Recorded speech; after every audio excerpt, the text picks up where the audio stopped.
It seems very unfair in which the order of speeches are done, because if I say anything derogatory about Tom, he has the advantage of denying them. So I'm going to stick to a big thank you, Tom, for everything you've done today. You've helped make it a very special day for us both. Thank you. And as the custom, I'd like to finish by making a toast to the bridesmaid. They've both been very great. It's Joe, and I'm sure you'll all agree that a happy bridesmaid makes a happy bride. Thank you both. Cheers.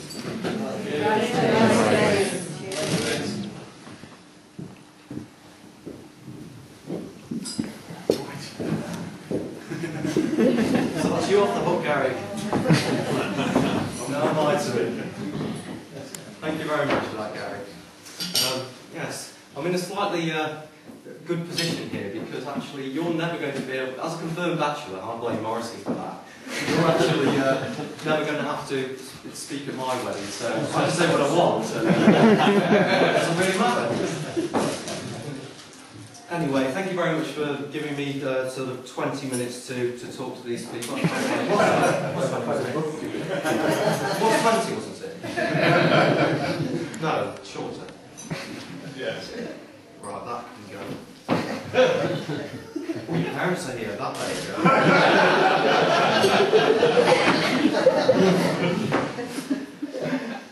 Right, right, sorry, good afternoon, ladies and gentlemen, girls, boys, pets, and Mark. I didn't recognise it was actually Mark, because he's wearing a suit. And he's never ever worn a suit before in his life, so everyone must tell him how nice it is.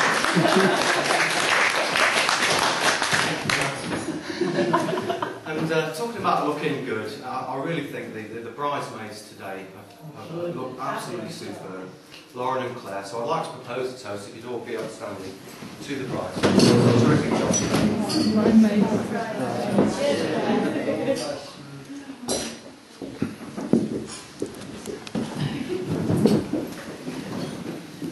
It's great to see everyone here today. I wasn't expecting that everybody would make it, based on some of the cars that we all drive.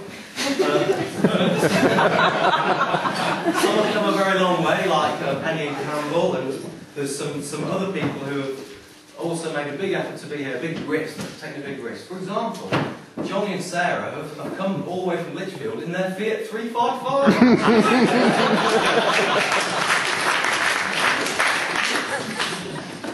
You're alright, I've got feet or two.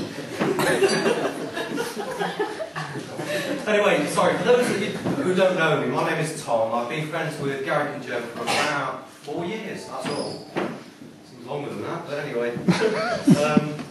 Their friendship and my friendship with them came about through a common interest, or is that an illness, of being enthusiasts for a little old Japanese sports car, the little MR2. It was actually Joe that I first became friends with. I met her at some event, and soon I was driving down to Loughborough every Wednesday, and we used to meet up with the Mark 1 Club committee. And it was a bit like a sort of knitting circle for MR2 freaks. It was fun anyway. After I became good friends with Joe, I distinctly remember one drunken evening when we were chatting, and Joe was saying to me about how happy she was, you know, being on her own, having independence, doing what she wants, and enjoying herself. Well, that wasn't. Do you remember that, Joe? Yes.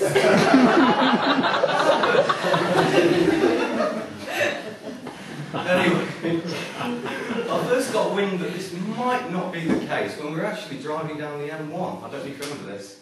We were going to an event. And as we were driving past this MR2, and suddenly Joe started waving frantically. There's Garrick! There's Garrick!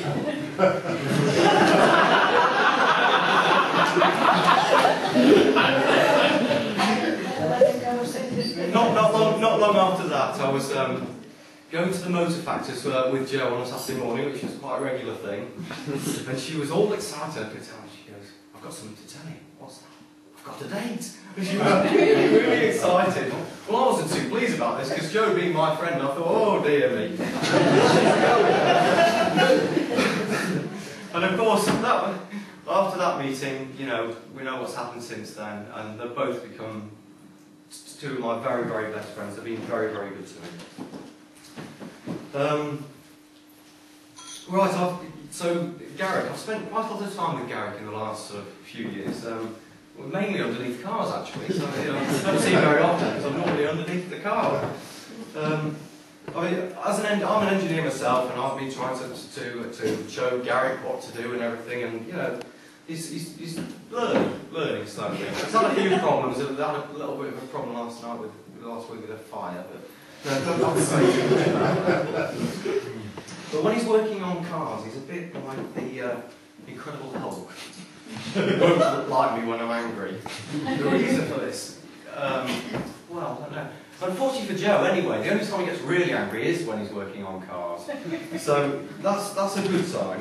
And I distinctly remember 3 days we spent at Anna and Alex's fixing their MR2 supercharger. And Garrick, we had a bit of an interesting time, didn't we, Garrick? And your language got worse and worse and worse. And I was so worried that the neighbours were going to come out. I half thought that I'd go and knock on their door and say, "I'm sorry about my friend, but he's got Tourette's syndrome."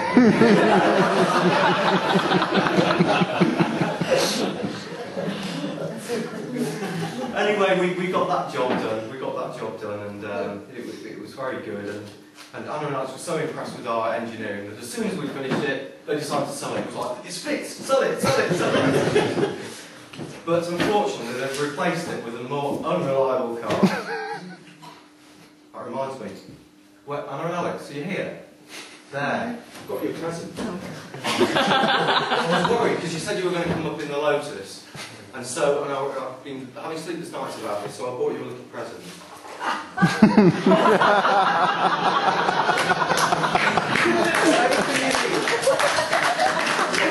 Rubber band, U-Poo and Pluto.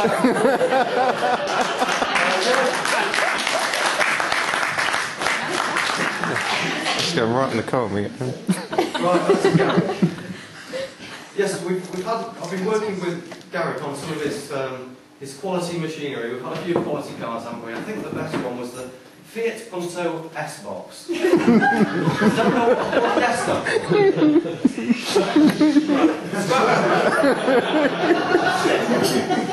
But it was quite good in a way, because whilst he had the S-Box with his MR2, he could take all his aggression out on the S-Box. So he did a few experiments with this as well, you know, on behalf of Fiat, like ramming a shopping trolley into the side to see how big a dent he could make, throwing spanners at it.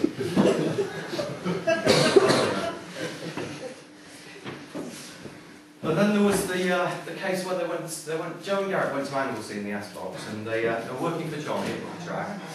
And when they came back, the door on the S-Box had fallen off. And he shoved it back on again. And they told me that they'd actually gone up to the top of a hill, and a big gust of wind had actually blown it open and taken off its hinges. But I actually think Garrick turned green, got angry, and put Richard on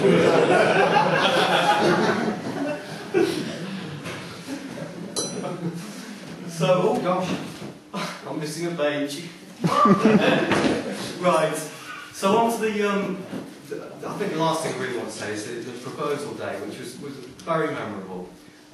Garrick and Joe were racing in the Toyota Sprint Series, and I'd gone along to cheer them on and give them my support. And it was a terrific day all round. Joe and Garrick did ever so well. And whilst Joe was actually out on track, Garrick, being a gentleman, was phoning Sue and Rob to ask for permission to marry Joe. And that was super. And at the end of the day, Joe won the event in her MR2, but Garrick won the real prize, Joe's acceptance in marriage.